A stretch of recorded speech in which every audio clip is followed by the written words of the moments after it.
ధైర్యాన్ని దెబ్బ కొట్టాలని చూశారు. అతని వ్యక్తిత్వంపై బురద వేయాలని చూశారు. ఆర్థిక మూలాలను చిదిమేయాలనుకున్నారు. ఆఖరికి భౌతికంగానే లేకుండా చేయాలని చూశారు. అయినా ఏ దశలోనూ బెదరలేదు. అన్ని కుట్రలు కుతంత్రాలు ఎదుర్కొంటూ అశేష ప్రజల అభిమాన నేతగా నిలిచాడు.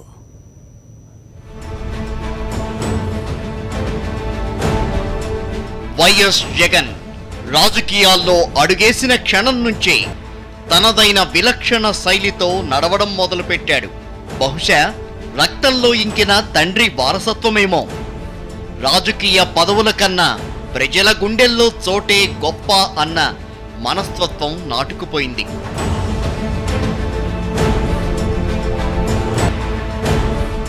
ప్రజలంటే ప్రాణం. ప్రజా సమస్యలు తెలుసుకుని స్పందించటమే రాజకీయ వ్యక్తిత్వంగా రూపుదిద్దుకుంది. దేశ రాజకీయాల్లో బలమైన ముద్ర వేసే యువ ఎంపీగా అతడు పార్లమెంట్లోనే మొదట ప్రవేశించారు. దేశ రాజకీయాలను తెరిపారా చూస్తున్నంతలోనే జీవితంలో పెద్ద కుదుపు, వ్యక్తిగతంగా ఊహించని నష్టం. అవును, నిజం. తిరుగులేని రాజన్నగా, ప్రజాస్వామ్య నేతగా వెలుగుతున్న తండ్రి మరలిరాని లోకాలకు తరలిపోయారు. సరిగ్గా రాజకీయం నీడలప్పుడే కమ్ముకోవటం మొదలైంది. జగన్ అవేవీ చూడలేదు, చూసినా పట్టించుకోలేదు. పట్టించుకునే వ్యక్తిత్వం కాదతనిది. ఒకటే ఆలోచన, ఒక్కటంటే ఒక్కటే ఆలోచన. తన తండ్రి మరణాన్ని తట్టుకోలేక పగిలిన గుండెలు అతన్ని కలవరపెట్టాయి.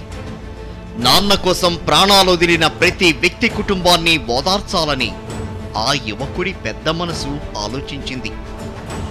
ఆలోచించడమే తడవుగా ఆచరణ మొదలైంది. నల్ల కాలువ చెంత తరలొచ్చిన జనం మధ్య నిలిచి మనమంతా వైఎస్ కుటుంబం అన్నాడు. నాన్న కోసం దాదాపుగా 660 మంది ఈ రోజుటికి ప్రాణ త్యాగాలు చేశారు. కొందరు అందులో ఆత్మహత్యలు చేసుకున్నారు. వారి అందరి కోసం కూడా నేను చెప్తున్నా, చనిపోయిన ప్రతి కుటుంబాన్ని రాబోయే రోజుల్లో నేను వచ్చి కలుస్తాను, పరామర్శిస్తాను. ధైర్యంగా ఓదార్పు యాత్ర మొదలుపెట్టాడు. మొదట ఓదార్పు యాత్ర చేసుకోవచ్చన్న ఢిల్లీ పెద్దలు ఆ తర్వాత ఓదార్పు యాత్ర ఆపమని జగన్కు చెప్పారు. ప్రలోభాలు పెట్టారు, పదవుల ఎరజూపారు. He should stop his yatra without any delay. Whatever appropriate action is necessary will be taken due course, but I hope he will no longer resort to yatra. ప్రజలకిచ్చిన మాట తప్పని నైజం జగన్ది. మాట తప్పనని ఢిల్లీ పెద్దలకు ధైర్యంగా చెప్పాడు. చనిపోయిన వాళ్ళు నా కుటుంబ సభ్యులు, వాళ్ళ దగ్గరికి పోయి కనీసం ఎలా ఉండారు అని చెప్పి వాళ్ళని పలకరించే పనన్నా నేను చేయకపోతే నా నాన్నకు నేను కరెక్ట్గా చేసి కాదు. వ్యతిరేకంగా ఎన్ని కుట్రలు జరిగినా బెదరలేదు, మాట తప్పలేదు, ఓదార్పును వీడలేదు. జగన్ ధైర్యాన్ని దెబ్బ కొట్టాలంటే అది మరింత బలోపేతమైంది.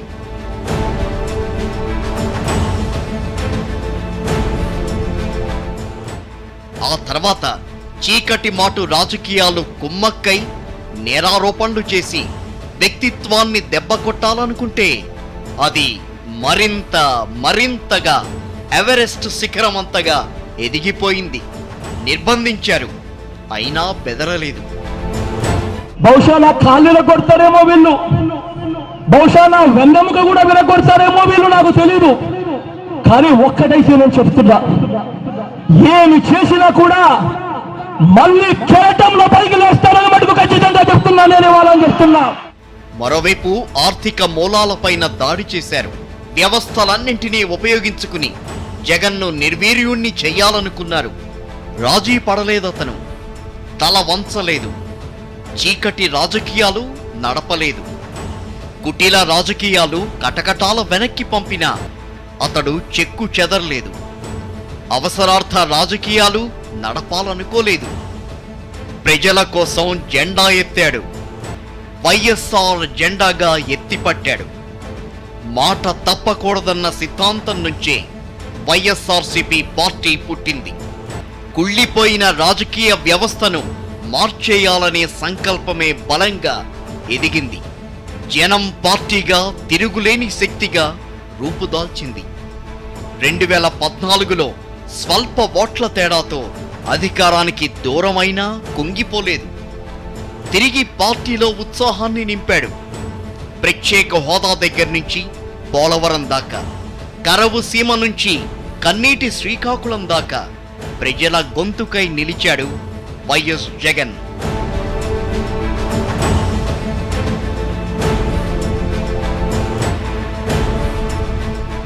ఐదేళ్లుగా బాధ్యతారాహిత్యమే పాలనగా సాగుతోంది.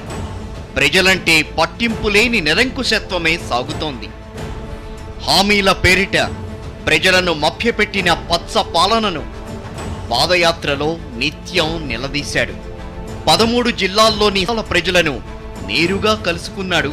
వారితో స్వయంగా మాట్లాడి కష్టసుఖాలు తెలుసుకున్నాడు. ఈ క్రమంలో భౌతికంగా హత్య చేయడానికి చూసిన ఎంతో హుందాగా ఎదుర్కొన్నాడు. ధైర్యాన్ని దెబ్బ కొట్టాలని చూసిన,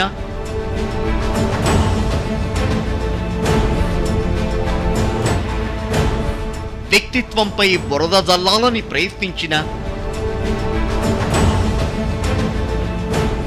ఆర్థిక మూలాలు చిదిమేయాలనుకున్నా, భౌతికంగా లేకుండా చెయ్యాలని చూసినా అతను బెదరలేదు, అదరలేదు.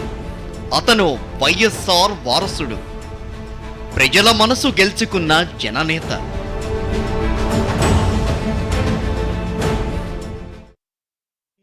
చెలిమి కోరుతున్నవి చెమట చుక్కలు,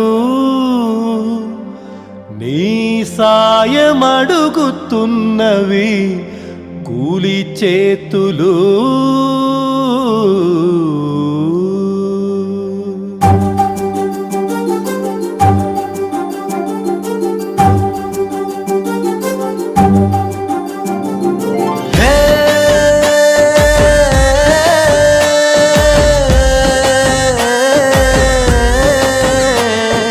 చెలిమి కోరుతున్నవి చెమట చుక్కలు, నీ సాయం అడుగుతున్నవి కూలి చేతులు. నీ చెలిమి కోరుతున్నవి చెమట చుక్కలు, నీ సాయం అడుగుతున్నవి కూలి చేతులు.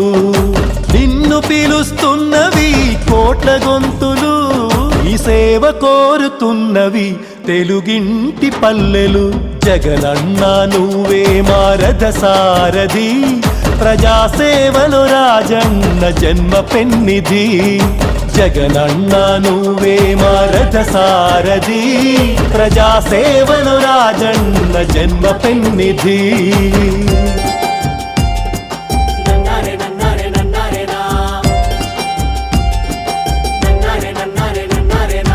అభివృద్ధికి నోచుకోని పల్లెలు ఎన్నో, అంధకారమైపోయిన బ్రతుకులు అన్నీ.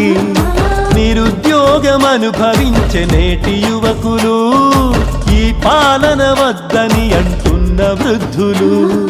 జగనన్న నీ పేరే తలుస్తున్నారు, జగనన్న నీ పేరే తలుస్తున్నారు. మా రాజన్నకు ప్రతిరూపం నీవే అంటూ నీ చెలిమి కోరుతున్నవి చెమట చుక్కలు, నీ సాయం అడుగుతున్నవి కూలి చేతులు. నీ చెలిమి కోరుతున్నవి చెమట చుక్కలు, నీ సాయం అడుగుతున్నవి కూలి చేతులు.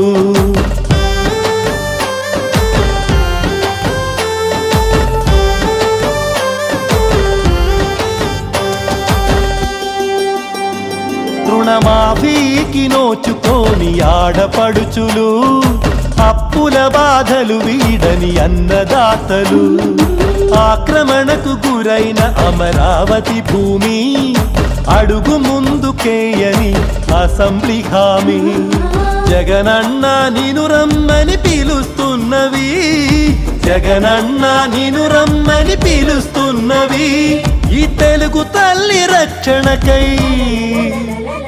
నిను రారమ్మంటూ నీ చెలిమి కోరుతున్నవి, చెమట చుక్కలు నీ సాయం అడుగుతున్నవి, కూలి చేతులు నిన్ను పిలుస్తున్నవి, కోట్ల గొంతులు నీ సేవ కోరుతున్నవి, తెలుగింటి పల్లెలు.